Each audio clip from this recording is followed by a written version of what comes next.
Hello, hello, hello, everyone out there. I think we're live. We're going live right now. Let's see what we've got.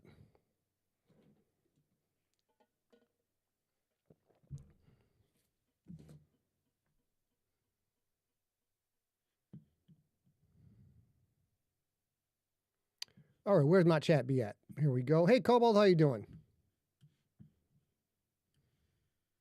Oh, that's good to hear, Sean. Thank you very much. Thank you very much. All right.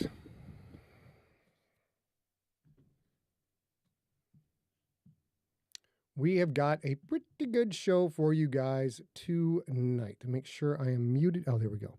Now I'm muted. There we go. Don't have the extra sound coming in. Hey, Doc, how's it going? Buzz Bubbles, hello, everyone. People are starting to filter on in now. YouTube's a little slow in the uptake today, but you never know when these things are going to launch. Hello, Don. My Twitch peeps ain't popped up yet. Cobalt, jury duty tomorrow. Good man. Solid, good thing. Kim Hansen, how are you? Good to see you.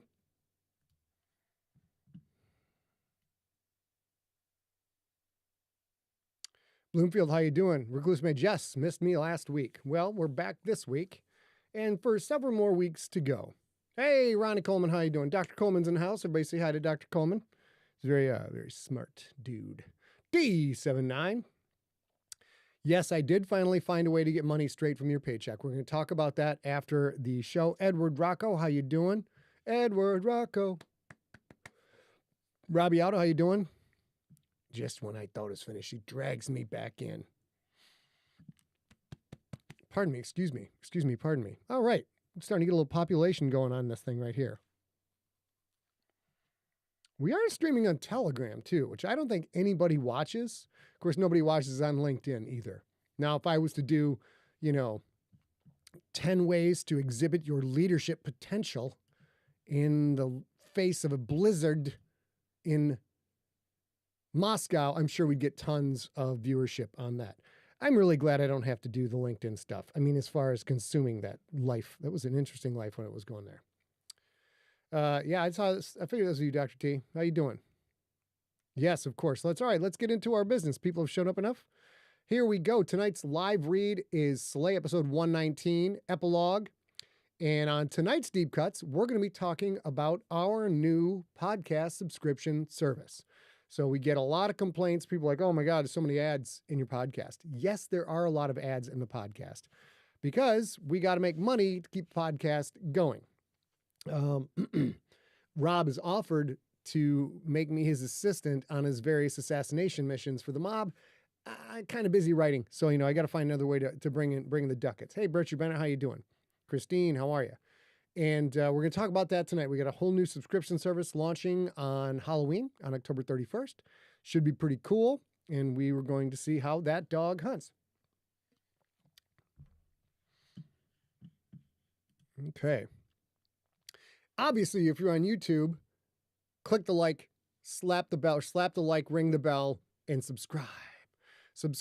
Those of you coming in after the fact, of course, you can fast forward to 00:00 and go right to the story. We have, excellent. Abraham keeping us up on the score. Dr. Danny Baker, Epilogue, more like Epilogue. Am I right? Yeah. Unfortunately, did a little yelling before the podcast here, so hopefully my voice will hold up through the whole thing. We'll see how it goes. Let's go. All right. So, and let's go to Maine for a second. And there's that. And of course, there are advertisers that keep this free. We do advertising a couple of different things. There's ads that are baked into the episodes when you download them. And then there are the codes we have, like, for example, the GoDaddy code. If you need a domain, you want to use the GoDaddy code CJCFOSSIG3, get you 99% off your first year and a 3-year new domain registration. It's great. Just got some new Quint stuff, got some shorts. I know it's not shorts weather for most of you, but I live in San Diego. Got some shorts. Fantastic. Very affordable. Quints.com/Sigler. 365-day returns. You can still return the thing, and I believe it's free shipping. So go check that out. And then, of course, they've been with us for almost as long as GoDaddy has. Stamps.com. If you do have a small business and you mail anything, you got to use Stamps.com. It's fantastic. Use the code Sigler100 when you sign up. It saves you a bunch. I can't get into it now because it saves so much. it's a cornucopia of savings across the board of savings, I guess you would say. So let's get rid of that. Let's go to main. Boop. Nope. Open. There we go. We've got that. And of course, after the episode, we will be talking about that, talking about the subscription service. So that will be our episode of Deep Cuts. Stephen Bloomfield says, still working on what no, it's CJC, bro.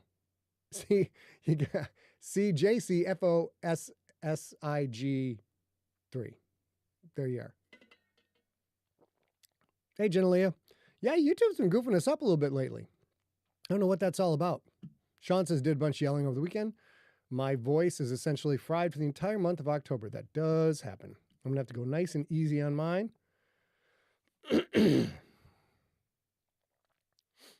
Yes. All right, guys. 2 minutes until we go live. We're going to jump right into the story. I'm making sure everything's ready to go right now. Let's check out a record function. Bada boom, bada bing, bada bang. Boom. Look at that. Sweet bitches.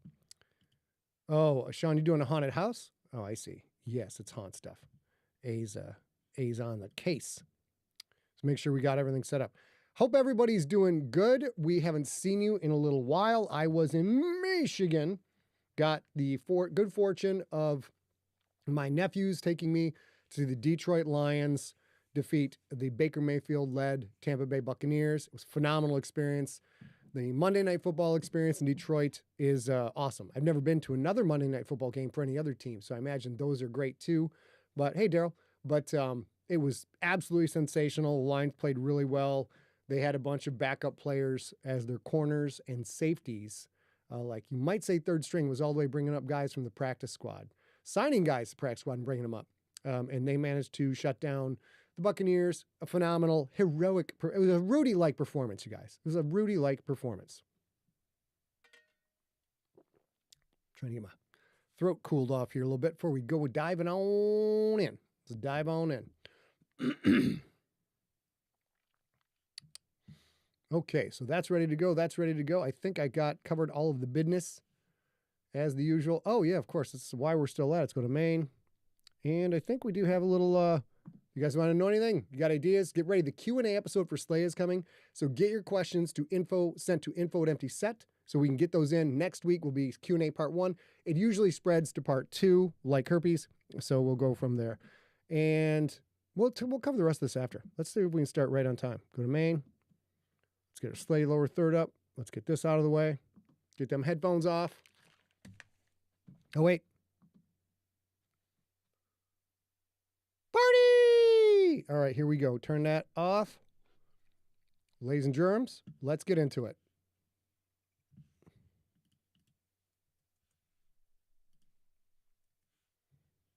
Okay, we are recording. Get my teleprompter up. Get the chat out of the way so you guys can't mess with me. Ladies and gentlemen, here we go.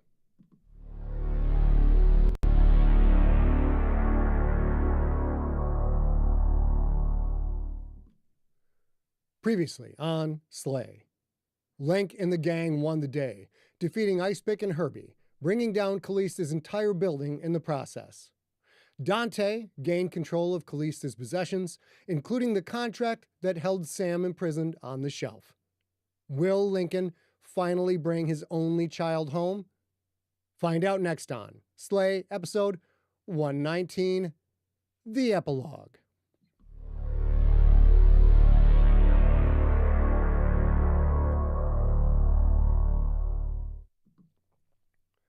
Standing on the stone transit platform, Lincoln wondered if he might barf. Not from physical pain, of which there was plenty. The broken collarbone, femur, and ribs. The cracked sternum. The punctured lung. The aching, stinging wound from the spike that had driven through the base knuckles of his middle and index fingers. The enduring internal echoes of those injuries hurt, yes, but not enough to make him miss this moment. Not even in the ballpark. The only thing that could make him miss this moment was death itself. And even that was a maybe. Thank you both for being here, Lincoln said. I mean it. Sophia stood at his right, Lucas at his left. Like him, They wore their armor and cloaks. Lincoln wasn't supposed to wear his in Cordis, in a city where active rixators, adjurators, and monks operated on a daily basis, but his sister and brother weren't going to bust his balls for it. Not now. We wouldn't miss this for the world, Sophia said. Lucas answered with only a monosyllabic grunt. A positive grunt, but a grunt nonetheless.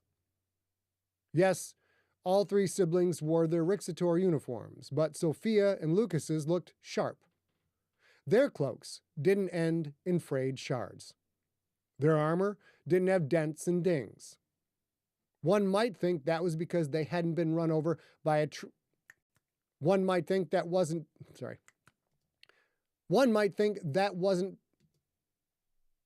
Sorry, guys. Here we go. One might think that was because they had not been run over and trampled by a pissed-off Dimortuga, but it went deeper than that. Sophia and Lucas took pride in their trappings of office.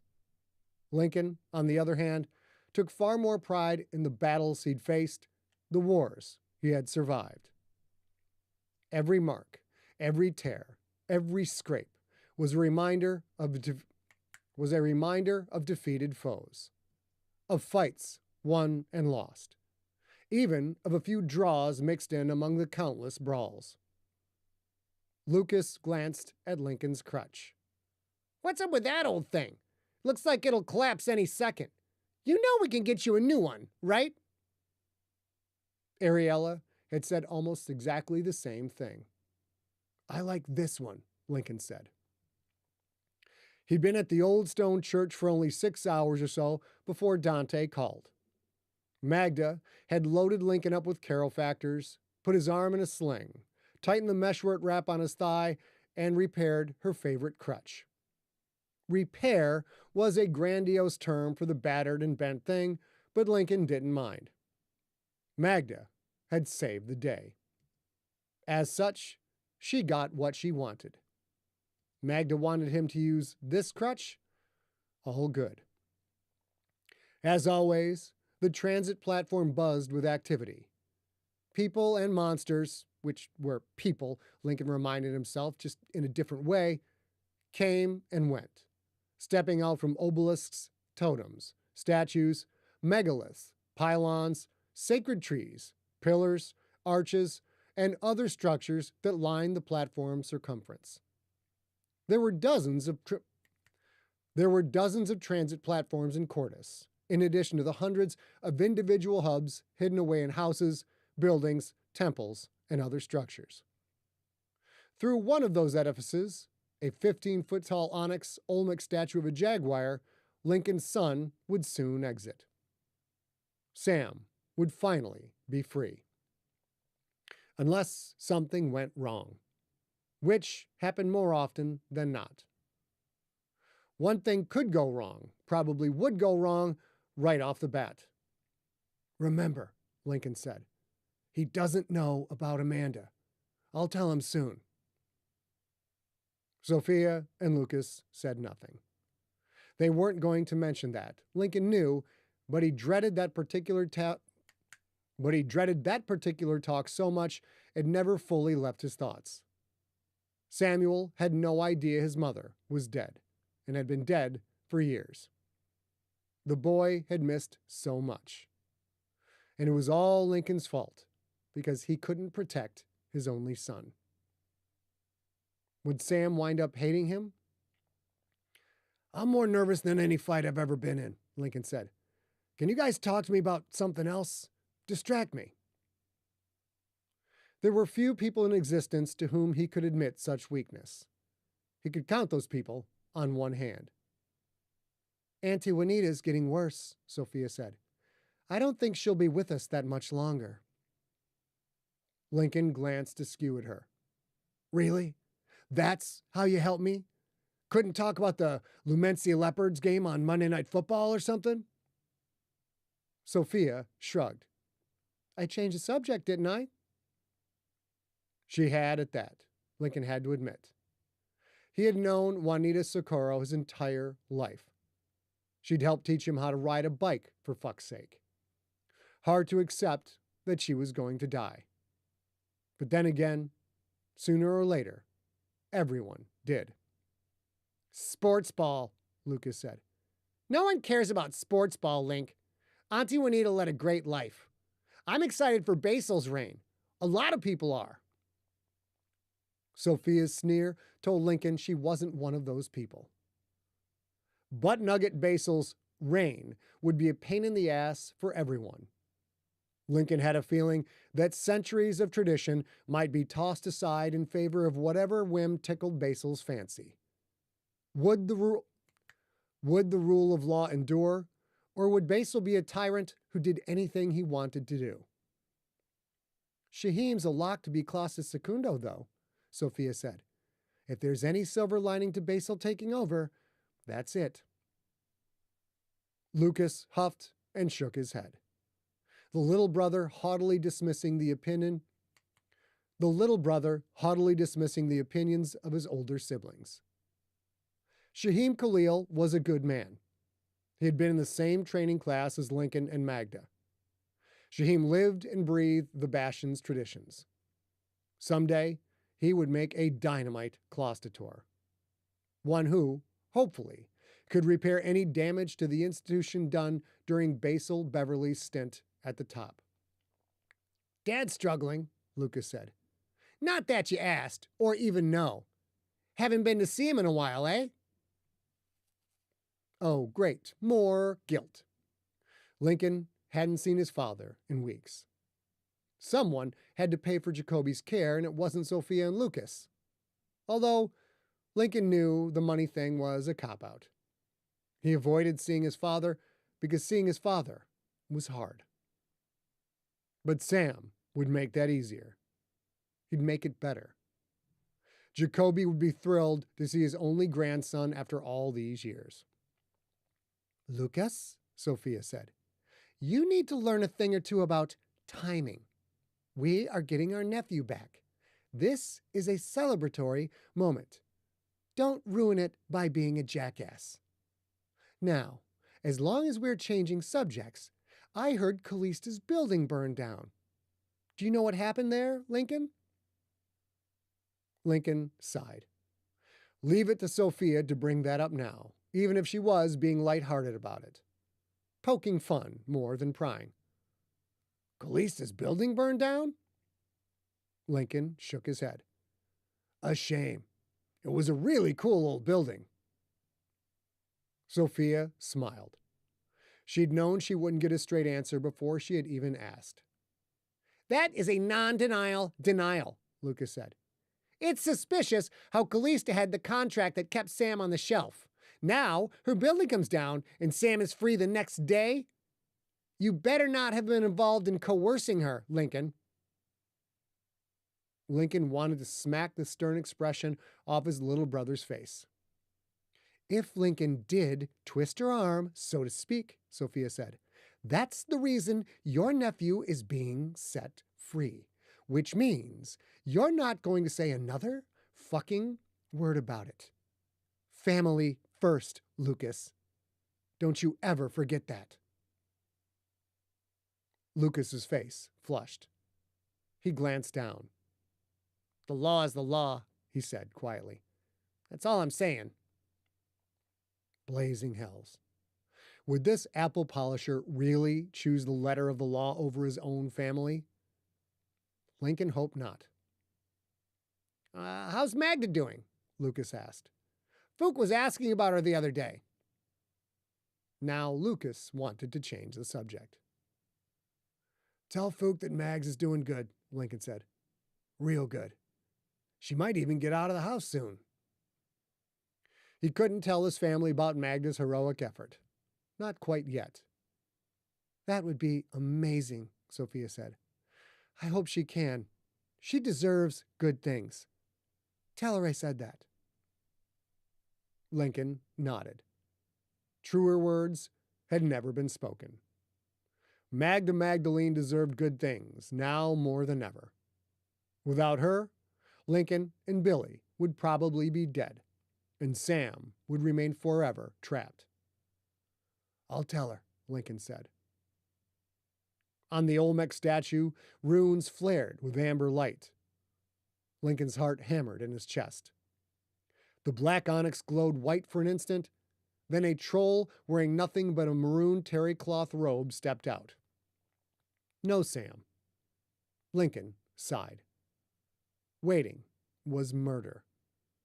And Billy? Sophia said. How's he doing? Billy's situation was far more complicated than Magda's. Billy's situation was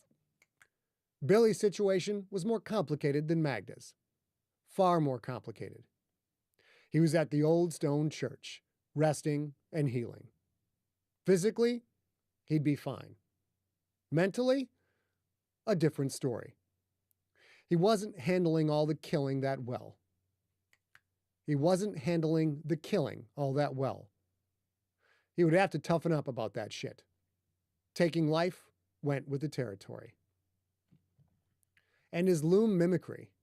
Where had he learned that skill? When had he learned that skill? Billy claimed he didn't know how he'd done it. Was that a lie? Lincoln honestly didn't know. Lincoln, Magda, Ariella, and Billy, together, needed to figure it out and fast. With the kid's raw power, and now the ability to use other people's looms, Billy's temper was a ticking time bomb.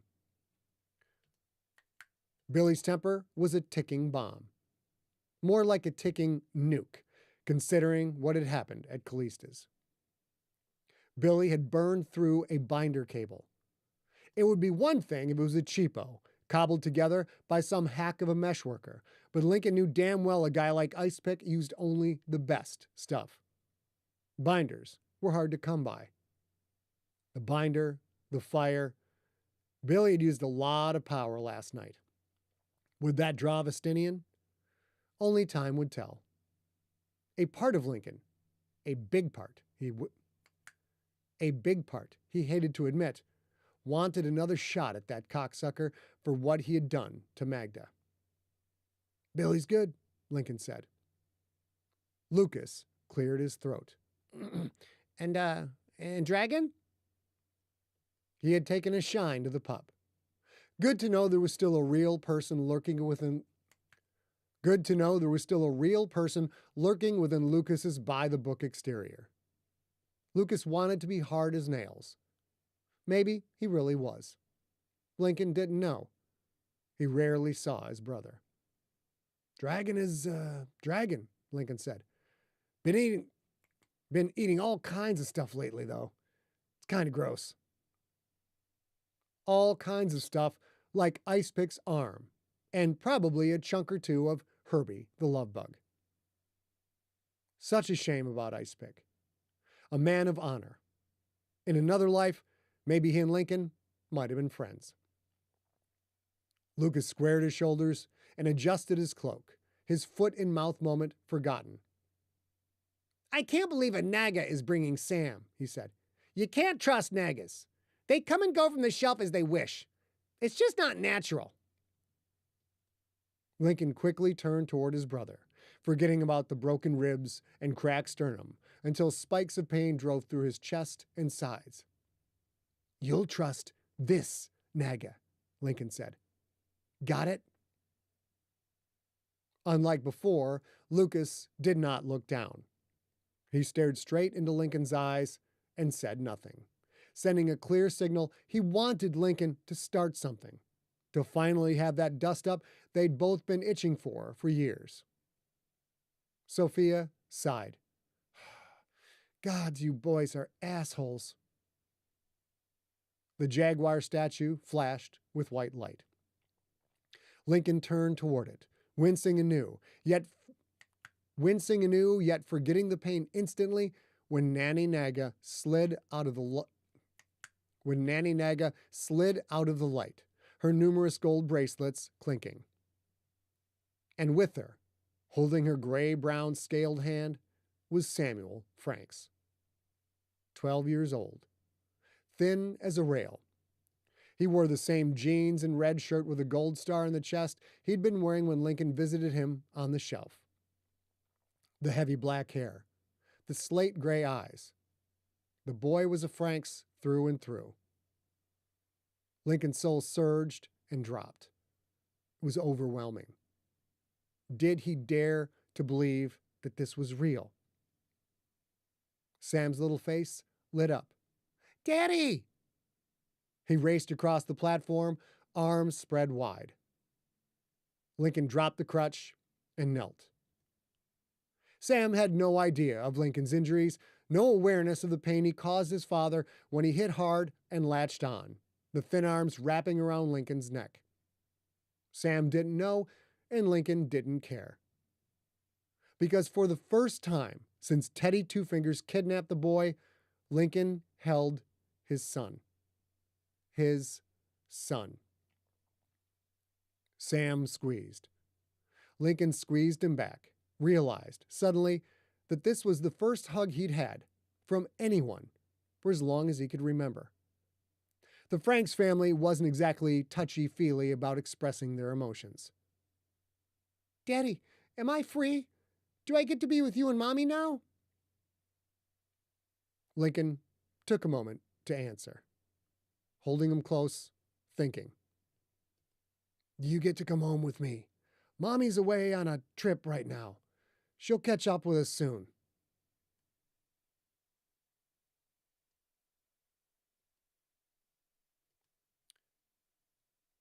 Forgot to add a line in there. That was the line I just added. Hold on, I got to bring it together now. But Sam's questions were the same ones that had ripped through Lincoln's mind. Was this really happening? Or was it some fantasy? A vision hallucinated thanks to one too many shots to the noggin. If it was a dream, Lincoln didn't want to wake up. This is real, son, and I'm really here. So are you. Lincoln pulled Sam's arms from around his neck, held the boy at arm's length. And we are going home. Sam had grown, even from when Lincoln had seen him as an ethereal visitor to the shelf a few months before. And yet, the boy was so small, a defenseless little kid trapped for years in a nightmare land. But he was free. Finally free. Lincoln saw Nanny standing by the onyx Olmec statue. Those that entered or exited from nearby totems gave her a cautious glance and a wide berth. Lucas wasn't the only one who distrusted Nagas. That monster, that woman, that person, whatever she was, had kept Sam safe. Buddy, Lincoln said to his son, say hi to your aunt and uncle. Lucas snatched Sam up, jostled him in his arms. Hey, little guy, Lucas said, a rare smile on his face. Remember me? Sam threw his arms around Lucas's neck, hugged so tight Lucas half coughed, half laughed. Uncle Luke! Uncle Luke! Sophia came in, gave them both an awkward hug. When it came to physical contact, she made Lincoln look like a pro. Sammy, my man, she said, we missed you so much. Lincoln's heart swelled with joy, with relief, with love. Hugs were not a thing between he and his siblings, but when it came to Sam, it was a different story entirely. Lincoln looked at Sophia and raised an eyebrow.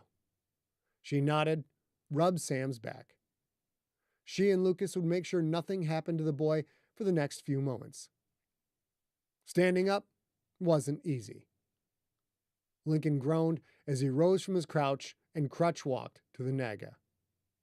The upright part of her body was some 8 feet tall. She radiated violence, resonated with a don't fuck with me vibe that all the other transit travelers picked up on.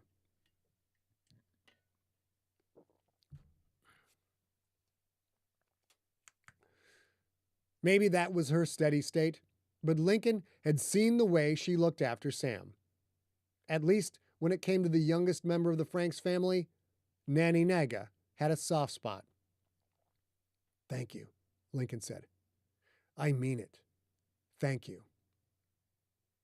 Nanny Naga looked down at him, deep wrinkles lining her mostly human face. She was old, perhaps as old as Bastard Maker, perhaps even older. Does Callista yet live? Oops. Does Callista yet live? A deep voice that was half hiss, half ominous warning. Lincoln nodded. She does. Nanny's lips curled into a fanged smile. Good. I dream of killing her myself.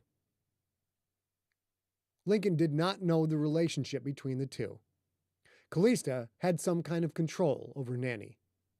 Callista controlled a lot of people, it seemed. The Naga reached into her satchel and drew out a small glass sphere the color of a priceless ruby. This will let you contact me on the shelf.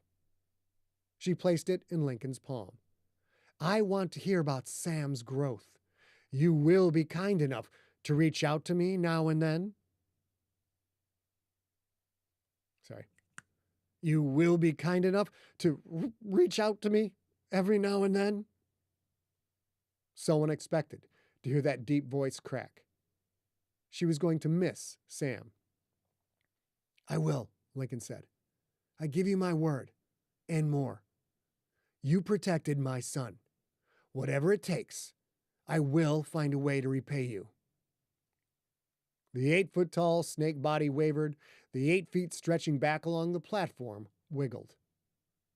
You want to repay me, Rixator? Send Callista to the shelf. Send her to me. Do this, and any debt to me you believe exists is forever erased. Lincoln had wanted nothing more than to be done with Callista forever. No chance of that now. Not when he owed his son's... No chance of that now. Not when he owed his son's life, his son's sanity to Nanny Naga. In truth, though, it had been wishful thinking from the start. Callista was not the forgiving sort. Her parting words, I'll be seeing you, man in gray, were not some empty threat. Callista would be back. And when she returned, she'd find Lincoln Franks had a new motivation to take her down. You demand a high price, Lincoln said. If it is in my power to deliver, I will. Nanny stared down for a moment, then she smiled. A small smile, just enough to reveal a hint of her fangs. The man in gray is known to keep his promises. She looked over Lincoln to Sam, who was still in Lucas's arms. Samuel, I must leave now. The boy, perhaps still not completely aware of the danger he had left behind, waved at her. Bye, Nanny. I love you. The 16-foot-long Naga, a nightmare of many, a symbol of dread and death, sniffed sharply, holding back a sob. She touched several runes on the statue. It blazed white. She slithered into it and vanished. The statue faded back to glossy black onyx. It was done. Well, almost done. Lincoln walked to his brother, gently took Sam out of his arms. Yes, this was real. Sam was here. Sam was alive. Let's get going, buddy, Lincoln said. Auntie Magda can't wait to see you.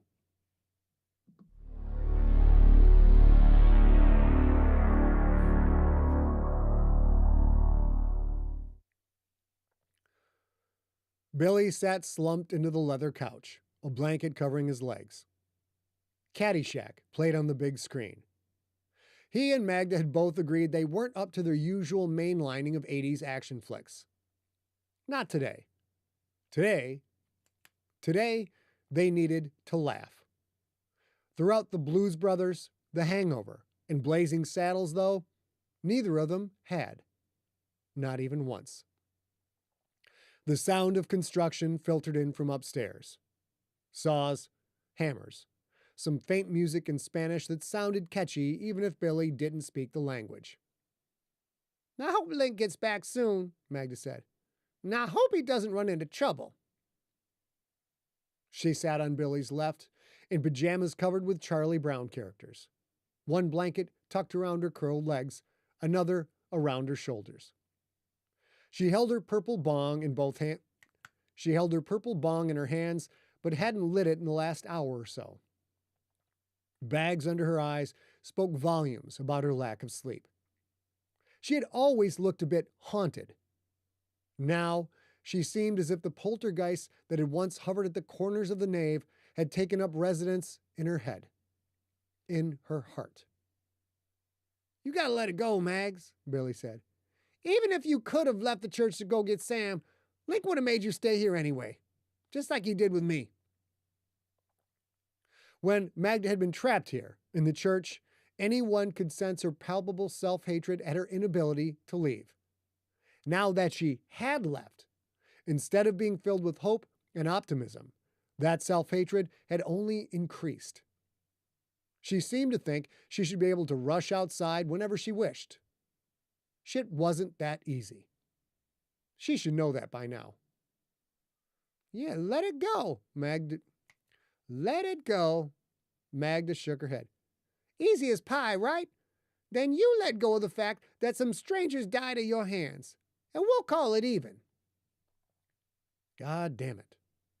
For a moment, Billy had almost forgotten about the blood, about watching the lights go out in a person's eyes, about knowing Billy was the one to flick that switch off forever and ever. Almost. "Fuck you," Billy said. "That ain't the same thing." Magda reached to the coffee table and picked up her mug of red fizzo and vodka. "Mental health is a bitch." She took a sip. "Here's to the bats in the belfry." She held her mug toward Billy. He didn't want to toast her on that, but a mug raised was a mug raised. He could no sooner deny that request than he could wipe away the echoes of the dying screams. Bats in the belfry, indeed. Billy picked up his own mug. His was Diet Blue Fizzo and Jack Daniels, and gave Magda's mug a clink. They both drank. They had been doing so for hours, knocking back cheap liquor and cheaper soda, munching from bags of junk food. Munda Fool Ranch taco chips, Munda cheese toes, and Munda Blinky snack cakes. Billy had enough preservatives in his gullet to keep his corpse looking fresh for months. Dragon ran into the room, dragging a stuffed cheetah that had seen better days. The dog was slower than normal on account of her bulging belly that made her run half sideways. She flipped the toy up onto Billy's lap, then clacked her jaws in excitement. He didn't want to play, but this dog was a goddamn gangster. So he tossed the slobbery toy over his head to the back of the nave. Dragon scurried after it, her gait so wobbly she almost fell over. "I know you're hurt and all."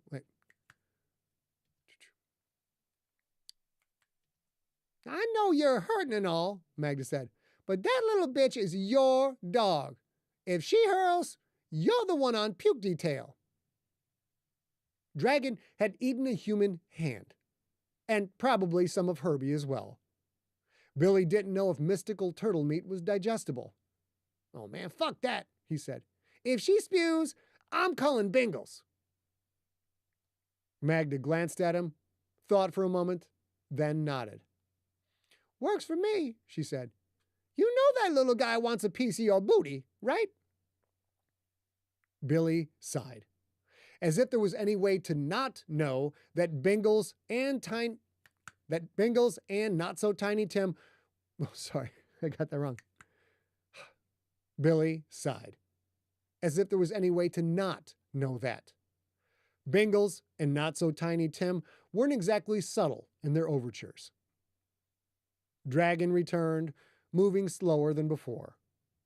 She dropped the cheetah and tried to crawl up onto the couch, but with her extra weight, she couldn't quite make it. Damn, but that dog was cute. Billy picked her up, put her on his lap. With his good hand, the one that wasn't in a cast up to his elbow thanks to the Dimortuga's crushing bite, he twirled her ear. Her eyes narrowed in joy. She is a mean motor scooter, Magda said, reaching over to twirl the dog's other ear. A chunky, farty badass, but a badass nonetheless. When Dragon had been buried in the rubble of Callista's building, it had been hard for Billy to breathe. He could not imagine losing the pup. She had become everything to him. The way she had fought. He didn't remember all of it. That oops moment blocked out much of the fight, but what he had seen filled him with not just pride, but a steel-clad certainty the Dragon would fight to protect him always. Not gonna lie, you were pretty badass yourself, Billy said. I can't believe you rode Dragon right into the building like that. That was some Schwarzenegger shit, Mags. Magda fell quiet. Billy knew he shouldn't have brought it up, but he couldn't help it. Damaged or not, broken or not, Magda had gone full beast mode and saved everyone's bacon. On the big screen, Rodney Dangerfield, in his obnoxious plaid sport coat, leaned to his left and ripped out a dragon-worthy fart. Oh, Billy and Magda said in unison. Somebody step on a duck? Billy wanted to laugh. Knew a laugh should have come, but none did. I love this movie, Magda said. Billy nodded. Me too. Grandma had it on VHS. She had it bad for Chevy Chase. Magda grunted. Whether that was in the affirmative or the contrary, Billy couldn't tell. You know what? You should get some therapy, Billy said. Like it or not, you did leave this church. You did save the day. That's what they call a breakthrough, Mags. It's time for you to get some help. She squared her shoulders, drew her blanket tighter around her. For a moment, her expression hardened, took on that air it held when she had first gotten off the dragon chopper, before her brain weasels dragged her back into the muck. I will if you will, she said. Deal? She wanted Billy to get therapy? Fuck that. He would deal with his problems himself. Or, maybe, he could talk to Delilah. Yeah, sure.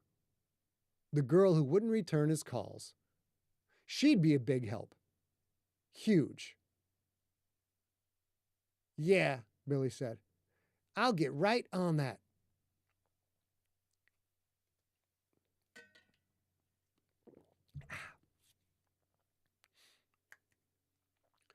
Ariella strutted into the room, her heels clacking, a food-filled plate in each hand, a frilled apron atop her low-cut white blouse and leather skirt. Even her porn star librarian look couldn't cut through Billy's darkness. Ariella had her cell phone pinched between shoulder and ear. Alphonse, if that room isn't finished in the next hour, I'll have your balls cut off with a rusty chainsaw and FedExed to Timbuktu. She squatted down, put the plates atop cellophane bags and scattered bits of chip. Oh, you finished? Fantastic. Get your crew out of here pronto. We're expecting guests at any moment now. Use the back door. No, I'll check the room later. I'm sure you got it right. Why am I sure? Did I mention the rusty chainsaw? That's right. Uh-huh. Have your tookuses back here tomorrow to start on that excavation. That's right. Or else. Yes, Timbuktu. Thank you, Alphonse. See you tomorrow morning, bright and early. Ariella simply wasn't capable of letting things just be. She was having the Old Stone Church's back lot dug up to make room for the workshop expansion. A lot of money was about to be spent, and Dragon would be very muddy for the foreseeable future. Ariella stuffed the phone into the belt of her skirt at the small of her back. That was where she kept it. Usually, when she did that, or pulled it out for a new call, Billy had to cross his legs to hide a sudden boner. Not this time, though. He felt cold inside, numb, so unfeeling that not even his dick wanted to wake up. Sam's room is done, she said. I've had enough of both of you shoving poor people garbage into your bodies.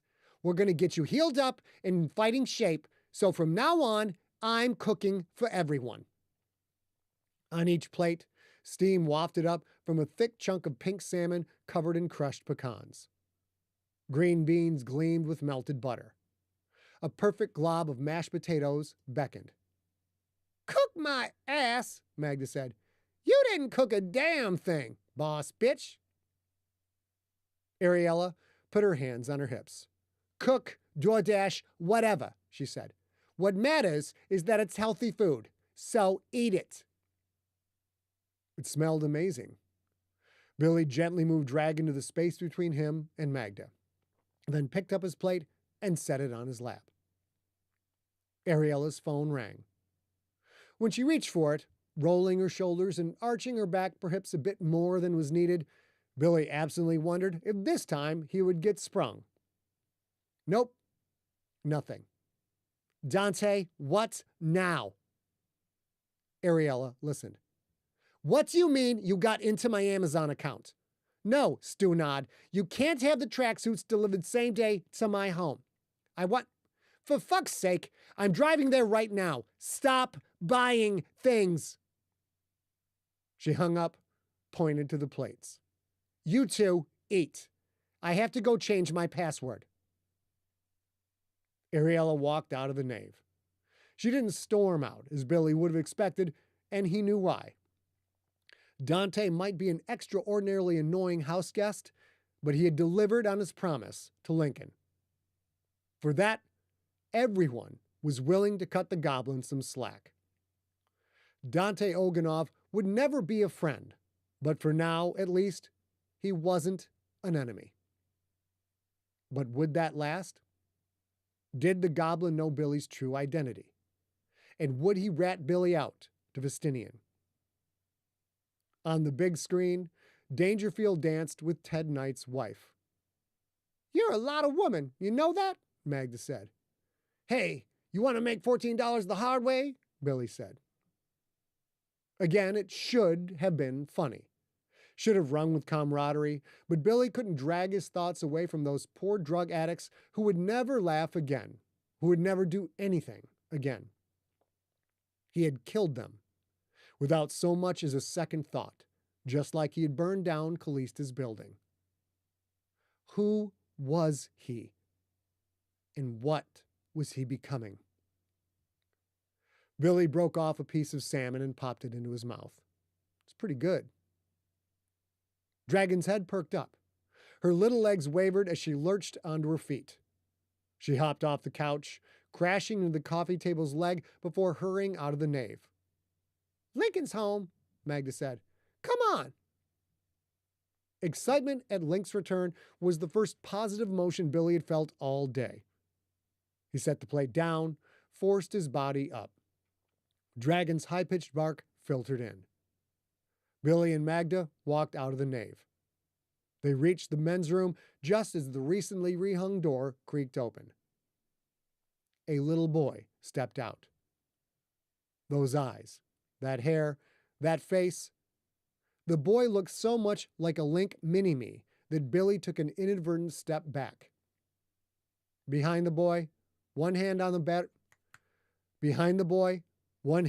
battered crutch, the other on the kid's shoulder, Linc did something Billy rarely saw. Linc smiled. Magda knelt, opened her arms, and let out a joyful squeal that sounded totally out of place coming from the morose woman. The boy ran to her, almost knocked her over with his all-in embrace. Baby boy, Magda said, I missed you so. Dragon ran back into the hall, tail wagging, belly swaying. As Lincoln smiled down at Sam and Magda, they hugged long and hard. The sight filled Billy's chest with warmth. Everyone had fought long and hard for this moment. I double that phrase. Everyone had fought for this moment. Every last wound, every last sacrifice, every last dance at death's door, it had all been worth it. Lincoln patted the boy's back. Buddy, there's someone here I want you to meet. Sam let go of Magda, looked up at Billy. The boy's eyes narrowed in suspicion, maybe in fear as well. Who are you? What happened to your arm? Linc hobbled around the boy to stand next to Billy. Son, this is Walter, Linc said. Even now, even in front of his own child, Lincoln used the Walter alias. Lincoln was protecting Billy. Would protect him, always, no matter what might happen or who it might happen to. That subtle stroke carved through Billy's darkness opened up a tumult of emotion. Walt is family, Linc said. He's your uncle, just like Uncle Lucas. Just like Lucas. Lincoln's actual brother. Family. Billy sagged inside. He couldn't cope with the swell of appreciation and love that filled him, that fought against the deadness. He couldn't cope with the swell of appreciation and love that filled him, that fought against his internal deadness. It was all too much, too soon. But he could handle his shit later. He reached down a fist, held it in front of the boy. What's up, little man? Samuel eyed the fist warily for a moment. It's okay, buddy, Linc said. Walt helped you get out. So did your Aunt Magda. You can trust Walt. You can always trust both of them. The little boy locked eyes with Billy. Then he raised his own tiny hand and bumped fists. Hi, Sam said. Do you like cartoons? The tumult of love and sadness and acceptance and alienness and fear and hope tornadoed through Billy. Too much, too soon. Yeah, Billy said. I love cartoons. Sam considered this. Deeply considered this. He nodded. Good, he said. Dragon scampered down the hall, dragging the stuffed cheetah. She dropped it at Sam's feet, wagged her tail. Sam shied behind Magda, watching the waggly pup. Dad, is that your dog? Used to be, Linc said. She likes Walter the most, so it's his dog now. Dragon yipped. Sam looked at the dirty, wet cheetah. Yucky, he said. It's got spit all over it. For the first time that day, a laugh slipped out of Billy's mouth. Very soon, Sam would be covered in spit. Dragon liked him. Billy could tell.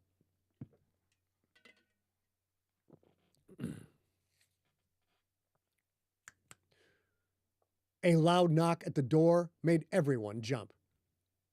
Magda stood, stepped in front of Sam, one hand back to keep him in place. Lincoln's free hand reached into his cloak, but he didn't draw a weapon. He didn't want to scare his son. Sophia and Lucas? Magda asked quietly. Lincoln shook his head. They're still in Cordis. Billy patted his thigh, his silent command for Dragon to heel. The pup obeyed, her black fur fluffed out. Whoever it was pounded on the door again. Could be a bum begging for money. Could be one of those Latter-day Saints people. Or a contractor late for work. No need to react with panic or violence, not just yet. Keep Dragon under control, Linc said. Back me up. The happy, proud father had vanished, replaced by the death-dealing man in gray. Lincoln activated his overlay. His cloak and armor faded from sight, replaced by a flannel shirt, jeans, and boots. He crutch-walked to the entryway. Billy, a step behind and to the right, with Dragon at his heels, growling softly. A third round of pounding. Open the goddamn door, a woman on the other side shouted. A voice Billy recognized. Lincoln opened the door a crack. A short, fat, old woman wearing a lemon-yellow muumuu pushed her way in, knocking Lincoln back. Just as quickly, she slammed the door shut and leaned against it. Billy's grandmother. The woman who had raised him, who had lied to him, who had hidden his powers from him. The woman who had used her own power as a lure to draw Vestinian away.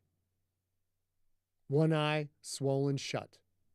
A makeshift gauze bandage on her shoulder, not entirely covering a severe burn. Her muumuu was torn and bloody in several places, in patterns that looked like bite marks from a big mouth. Blood soaked one of her two big, battered leather work boots. "Grandma?" "Grandma," Billy said, rushing to her, supporting her when her knees gave out and she almost fell. She had been in one hell of a brawl. "What happened to you?" When Billy had lived with her, he couldn't hold up her almost 300 pounds. Not even close.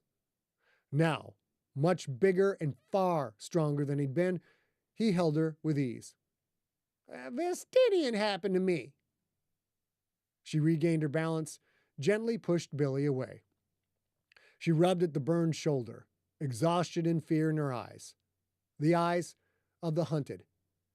"He caught me in Rome." The Umatakan, Magda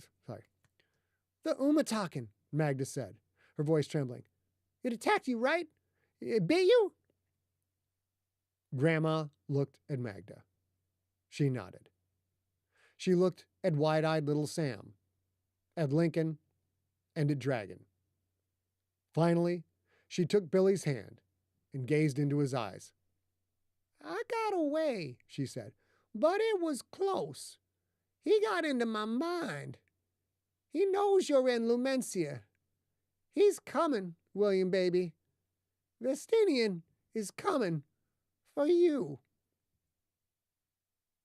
The ominous warning terrified Billy, but it also thrilled him, sent a lightning surge tingling through his being. Vestinian had defeated Lincoln, had messed Mags up for life. The wizard supposedly possessed power on a scale even greater than that of Kellius Droman. Vestinian was coming to kill Billy. And yet, for all of Droman's power, he had died. Which meant Vestinian could die, too. Killing was bad, but maybe not all killing. "We got your back, kid," Linc said. Magda let out a rattling breath. "We sure do." She couldn't hide her fear, wasn't even bothering to try. "We won't let him get you."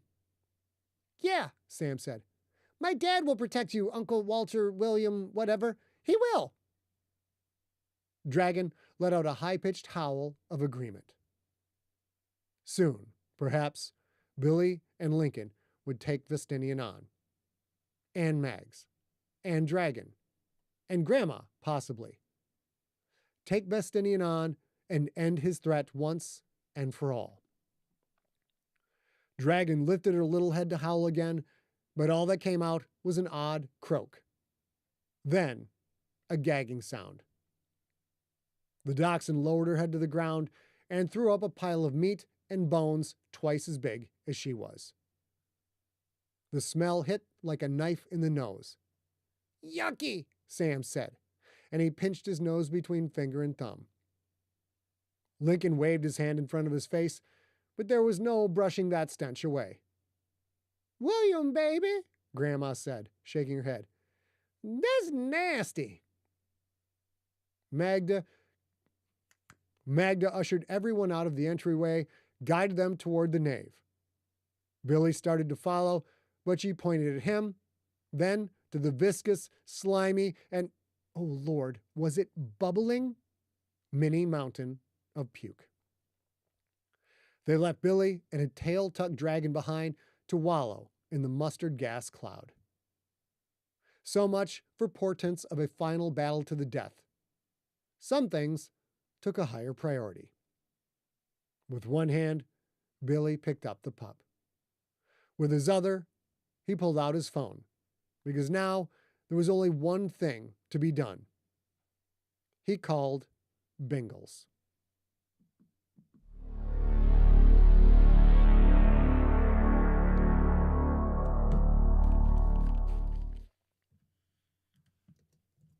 That, my friends, is the end of Slay Season 3. All done. Oof. Here we go. Got it. Got it done. Got it done. Do it. Do it. Okay. Now, remember, this is the usual business where... this is the bit. We're going to have to restart this in a second. We want all of you to come back, hear about our subscription service that we're launching in two days. So you guys all come back and check that out. It will be very, Rob says, epilogue or novella. Yeah, it's a 5,000 word epilogue. It's very, very long. Cobalt thinks fantastic. Thank you. Steve Bluefield dug it. Appreciate that. Recluse Mage, love where this is going. We think you will. Recluse Mage feels cheated out of hearing Bengals. Rob and I were we thought about bringing Bengals in earlier in the epilogue, but it was dodgy. It was a dodgy thing to do because once the puke's on the floor, we couldn't figure out the dramatic element. Daniel Baker says, does Bingles deal with cat puke too? Asking for a friend. Yes, he does, Dr. Daniel Baker, PhD. But having been out to dinner with you before and seeing the attention that you draw, I'm not sure that's a good idea. Thanks, doll. Hi, Tinies. Oop, I got rid of the party. Hey, baby. Okay, let's get switched over. Boop. And let's go to main. All right. So now we're about to shut down and pop back in and show you all of our new stuff. This is going to be very cool. Congratulations. Thank you, baby. Thank you much. Rob, I meant to text you to tell you to have... Oh, we froze. Oh, Rob, I meant to text you to tell you to have your Jack and Diet Coke ready. Also, Rob, I don't know if you noticed the Blue Fizzo and the Diet Blue Fizzo and Jack Daniels. That was for you, buddy. So we were mimicking your particular drink, but in a Michigan style, because Fizzo is basically Faygo. Let's be honest. But We got to brew Faygo tonight. Do you want me to go get it? I have time. We're gonna. Oh shit. No. Well, you and I will do that tonight. Didn't I? Oh, hold on. Inputs. Hold on. I have you we muted. still have to close this one. There we go. We Got still it? have to close this cast, right? Yeah. Yeah. Yeah. I'm not going to drink Faygo and Scotch and champagne. Fair enough. Okay. Do you want to? Is that important before it goes away? No. Okay. All right. Oh, look what David Lamb says. No celebratory champagne. Baby, show the man. Whee! We don't drink champagne. We drink Prosecco because it's our favorite. But yes. Is there a difference? Yeah, of course. Prosecco is Italian, champagne is French, Cava is Spanish. They are the same process. Prosecco is from the Prosecco region of Italy. Yes, So although You're so goddamn good there's looking. no way Prosecco. You guys, region of my wife is Italy. so goddamn good looking. It distracts me immensely. Here we go. Hang on, I gotta do this first. First, before we do any of that, Scotch is good, though. congratulations. Thank you, doll. Robbie, congratulations. What a beautiful story. And here's the thing. I appreciate that it started with goblins and blood and all the things, but this is a story for our times. It's people trying to do the right thing when shit is complex. And I love it. Congratulations. Thank you very much. Recluse Mage, if you don't know what Fizzo or Faygo is, we'll have to educate you another time. But for now, got Chaz says, get to the good stuff. We're going to get to the good stuff. Let's, do you want to open that now? Sure. We're going to open that now, and then we're going to come back and do... yeah, so it's closed. I'm going to... May I? I just squeaked. Why is that funny? Do you think it was a toot? Because there's the internet meme which is instead of ooh, ooh, it's A's more aware of internet memes than I am. a lot. So there's a lot of humor that goes on. I'm like the old guy. I'm like, I don't know what you're talking about. What is this thing you're showing? And then she has to come over and like, here, look at my phone. Look at my phone, old man. You're throwing shit all over. A's a whippersnapper. I'm older than A. I like robbing that cradle, bros. Rob that cradle, buddies. Barely, like 4 months. You know what? Rob that cradle, y'all. Here we go. Here we go. Here we go. Robbie, congratulations. Such a beautiful story this one is. Oh. Hey. Hey. Oh. Oh, To do we the need this? yay. What's that? Oh, we don't. I don't thought think I I might need fuzz that. over.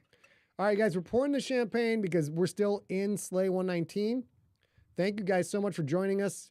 Most of you were here through the whole kit and caboodle of season 3. And whoop, up, up, up, up, up, up, up, up, up, up, up, up, up, up.